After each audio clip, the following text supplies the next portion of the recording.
안녕하세요. 오늘은 글자는 같으나 소리가 여러 음으로 사용되는 이음동자에 대해 알아봅니다.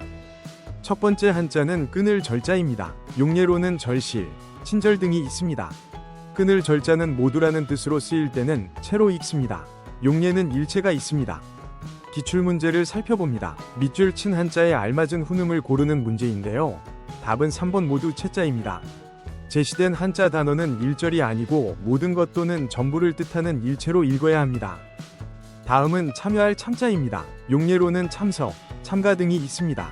참여할 참자는 숫자 석3으로도 쓰입니다. 용례로는 3억 등이 있습니다. 기출문제를 살펴보겠습니다. 밑줄 친 한자에 알맞은 훈음을 고르는 문제인데요. 답은 4번 참가할 참이고 제시된 한자어는 참전으로 읽습니다. 다음은 살필 성자입니다. 용례로는 반성 등이 있습니다. 살필 성자는 덜 생자로도 쓰입니다. 용례로는 생략 등이 있습니다.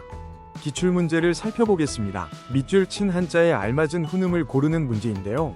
답은 4번 살필 성이고 제시된 단어는 반성으로 읽습니다.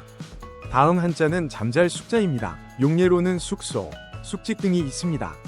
잠잘 숙자는 별수로도 쓰입니다. 용례로는 성수 등이 있습니다. 기출문제를 살펴봅니다. 밑줄 친 한자의 도금이 다른 것을 고르는 문제이고 답은 1번 성수입니다. 2번은 숙직, 3번은 합숙, 4번은 숙제로 도금합니다. 다음 한자는 세 가지 음으로 쓰입니다. 첫 번째로 셈 숫자입니다. 용례로는 수리, 수학 등이 있습니다. 두 번째로는 자주 삭자로 쓰입니다. 용례로는 빈삭, 삭삭 등이 있습니다. 세 번째로는 빽빽할 촉으로 쓰입니다. 촘촘한 그물을 뜻하는 촉고 등의 용례가 있습니다. 다음은 4급 기출 문제를 살펴보겠습니다. 밑줄 친 한자의 훈음으로 알맞은 것을 고르는 문제인데요. 답은 4번 샘수입니다.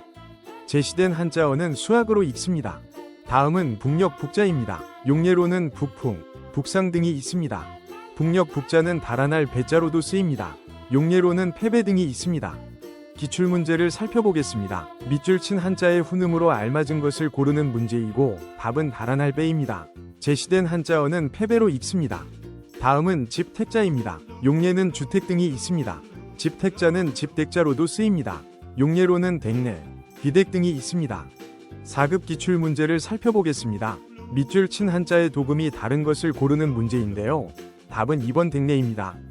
1번은 택지, 3번은 고택, 4번은 주택으로 도금합니다. 다음 한자는 악할 악자입니다. 용례로는 선악, 악습 등이 있습니다. 악할 악자는 미워할 오자로도 쓰입니다. 용례로는 몸이 오스오슬 춥고 떨리는 증상인 오한이 있습니다. 다음은 기출문제를 살펴봅니다. 밑줄 친 한자의 도금이 다른 것을 고르는 문제인데요. 답은 1번 오한입니다. 2번이 악에, 3번은 악습, 4번은 악동으로 도금합니다. 다음은 법칙 칙자입니다. 용례로는 규칙 등이 있습니다. 법칙 칙자는 곧 즉자로도 쓰입니다. 용례는 말인즉 옳다라는 뜻의 언즉시야가 있습니다. 기출문제를 살펴보겠습니다. 밑줄 친 한자의 뜻이 다른 것을 고르는 문제인데요. 답은 2번 연즉입니다. 연즉은 그런즉, 그러면의 뜻입니다. 1번은 변칙, 3번은 수칙, 4번은 원칙으로 도금합니다. 마지막으로 알식자입니다. 용례로는 지식 등이 있습니다. 알식자는 기록할 지자로도 쓰입니다. 용례로는 표지가 있습니다. 기출문제를 살펴보면 밑줄 친 한자의 훈음으로 알맞은 것을 고르는 문제인데요. 답은 4번 알식입니다. 제시된 한자어는 상식으로 도금합니다. 이상 4급 이음동자를 기출문제와 함께 살펴봤습니다. 기출문제를 자세히 풀어보면서 실력을 다지시기 바랍니다. 감사합니다.